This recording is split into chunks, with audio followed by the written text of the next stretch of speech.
السلام علیکم ورحمۃ اللہ وبرکاتہ۔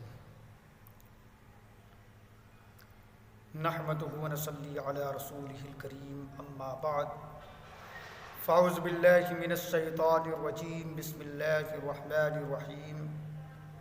ومن یعش عن ذکر الرحمن نقید له شیطانا فهو له قرین۔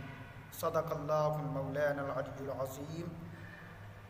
اللہم صلی علی سیدنا مولانا محمد وبارک وسلم، صلو علیہ صلاۃ و سلام علیک یا رسول اللہ صلی اللہ تعالی علیہ وسلم۔ حضرات محترم، آج کچھ لوگ گناہ کرتے ہیں اور بہت ہی فخر کے ساتھ اپنے گناہ کی اشاعت کر رہے ہوتے ہیں،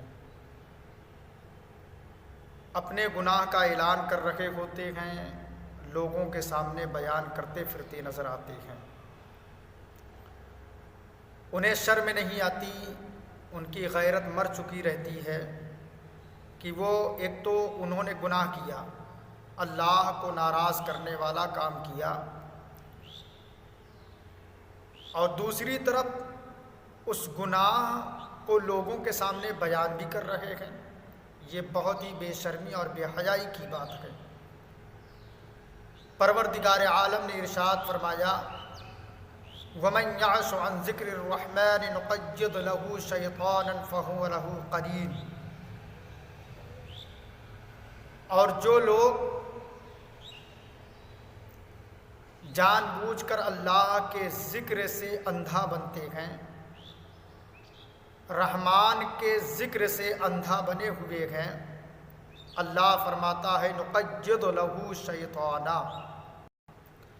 کہ ہم اس کے لیے ایک شیطان مقرر کر دیں گے، فہو لہو قرین، تو وہ شیطان اس کا ساتھی ہوگا۔ حضرات گرامی، اس آیت مبارکہ میں آپ توجہ فرمائیں، غور فرمائیں کہ اللہ فرما رہا ہے کہ رحمان کے ذکر سے جو اندھا بنتے ہیں، اللہ اس کے ساتھ ایک شیطان لگا دے گا، مقرر کر دے گا، اور وہ ہمیشہ اس کے لیے ساتھ میں رہے گا۔ آج کتنے ہیں جو جان بوجھ کر کے اللہ کے ذکر سے اندھا بنے ہوئے ہیں؟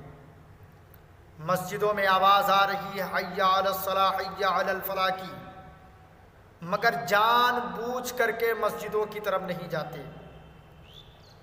آخر کون سی پریشانی ان کے اوپر لاحق ہے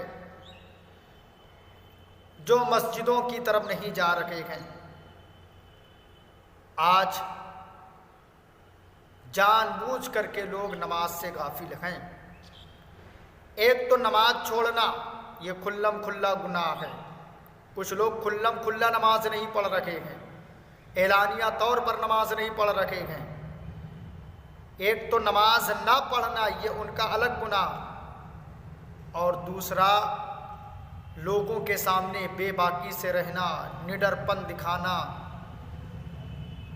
نماز سے بیزاری کا اظہار کرنا، یہ الگ گناہ ہے۔ تو دوستو، گناہ کی اشاعت پر اللہ کے محبوب صلی اللہ علیہ وسلم نے کیا ارشاد فرمایا ہے، ذرا دیکھتے ہیں۔ اٹھائیے بخاری شریف اور دیکھیے کتاب الآداب میں یہ حدیث پاک آئی ہے۔ حضرت ابو ہریرہ رضی اللہ تعالی عنہ ارشاد فرماتے ہیں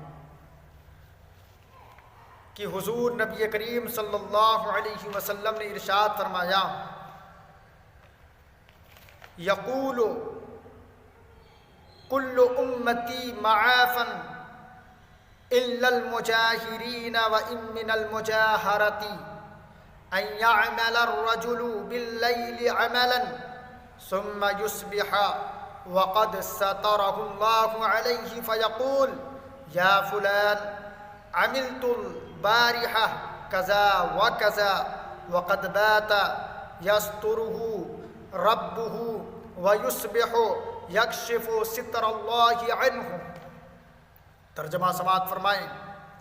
حضرت ابو ہریرہ رضی اللہ تعالی عنہ ارشاد فرماتے ہیں کہ میں نے حضور نبی پاک صلی اللہ علیہ وسلم کو ارشاد فرماتے ہوئے سنا۔ سرکار فرماتے ہیں کہ میری امت کے ہر گناہ معاف کر دیے جائیں گے مگر وہ لوگ جو اعلانیہ طور پر گناہ کرتے ہیں، مگر وہ لوگ جو اعلانیہ طور پر گناہ کرتے ہیں۔ اور سرکار فرماتے ہیں اعلانیہ طور پر گناہ یہ ہے کہ ایک آدمی رات میں گناہ کرتا ہے اور صبح اس حال میں اٹھتا ہے کہ لوگوں کے سامنے وہ کہتا پھرتا نظر آتا ہے، حالانکہ اللہ تعالیٰ نے اس کی باتوں پر پردہ ڈالا ہوا ہے، مگر وہ لوگوں کے سامنے کہتا پھرتا نظر آ رہا ہے کہ یا فلان عملت البارحہ، کہ اے فلاں شخص آج رات میں ہم نے یہ گناہ والے کام کیے، رات میں ہم نے یہ ایسا فلاں کام ہم نے کیا ہے۔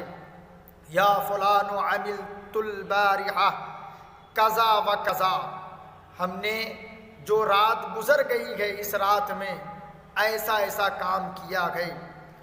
وقد بات یسترہ ربہ یکشف ویصبح یکشف ستر اللہ عنہ، حالانکہ اس کے رب نے اس کے گناہوں پر پردہ ڈالا ہوا ہے، مگر یہ صبح اس حال میں کر رہا ہے کہ اللہ کے ڈالے ہوئے پردے کو یہ کھول رہا ہے۔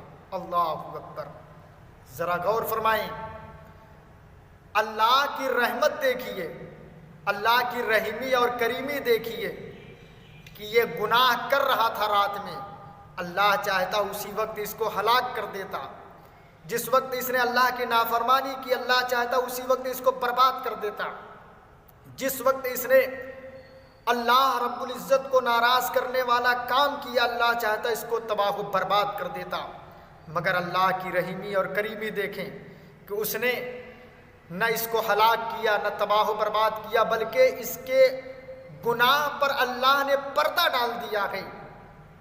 اللہ کی رحمت آواز دے رہی ہے کہ ہو سکتا ہے یہ توبہ کر لے، اللہ کی رحمت مہلت دے رہی ہے کہ ہو سکتا ہے یہ توبہ کر لے، اللہ کی طرف رجوع کر لے، اللہ کی بارگاہ میں ندامت کے آنسو بہا لے، مگر یہ اتنا بڑا ظالم ہے، اتنا بڑا ناہنجار ہے، اتنا بڑا کم عقل ہے کہ رات میں اس نے گناہ کیا، اللہ نے اس کے گناہ پر پردہ ڈالا، مگر جب اس نے صبح کیا تو اللہ کے ڈالے ہوئے پردے کو کھول رہا ہے۔ تو ایک تو گناہ کرنا یہ گناہ ہے ہی گئی، یہ جرم ہے ہی گئی، گناہ کرنا یہ بری بات ہے ہی گئی، مگر کسی گناہ کا اعلان کرنا، کسی پر ظاہر کرنا یہ بہت بڑا گناہ ہے، یہ بہت بڑا گناہ ہے۔ اس میں گناہ کی اشاعت بھی ہے اور اللہ سے بے باکی بھی ہے، نڈر پن بھی ہے۔ اللہ تعالی ہم سب کو گناہ سے بچائے، گناہ کی اشاعت سے بچائے۔ اللہ تعالی اگر کوئی کسی شخص سے کوئی گناہ ہو جا رہا ہے تو بجائے لوگوں کے سامنے بیان کرنے کو، گناہ کی اشاعت کرنے کو، چاہیے یہ کہ فوراً اللہ کی بارگاہ میں توبہ کرے، اللہ کی بارگاہ میں رجوع کرے، اللہ کی بارگاہ میں 2 قطرے آنسو بہائے ندامت کے۔ سرکار فرماتے ہیں التائب من الذنب کلا ذنب لہ، توبہ کرنے والا شخص ایسا ہی ہے جیسے اس نے کبھی گناہ کیا ہی نہیں ہے۔ اس لیے میرے دوست اور بزرگوں، جان بوجھ کر کے اندھا نہ بنیے، اللہ کی بارگاہ میں آئیے، اللہ کی طرف لو لگائیے، اللہ کے رسول کے فرمان پر عمل کریے، گناہ سے بچیے، گناہ سے بچیے اور اپنے گناہ کو چھپانے کی بھی کوشش کریے۔ بتقاضائے بشری اگر گناہ ہو جائے تو اس گناہ کی اشاعت نہ کریں، بلکہ جس طریقے سے چپکے سے گناہ ہوا ہے ویسے ہی اللہ کی بارگاہ میں توبہ بھی کر لیں۔ اللہ تعالی ہم سب کو گناہ سے بچنے کی توفیق عطا فرمائے، ہم سب کو اللہ کی بارگاہ میں توبہ کرنے کی اللہ تعالیٰ توفیق رفیق عطا فرمائے۔ السلام علیکم ورحمۃ اللہ۔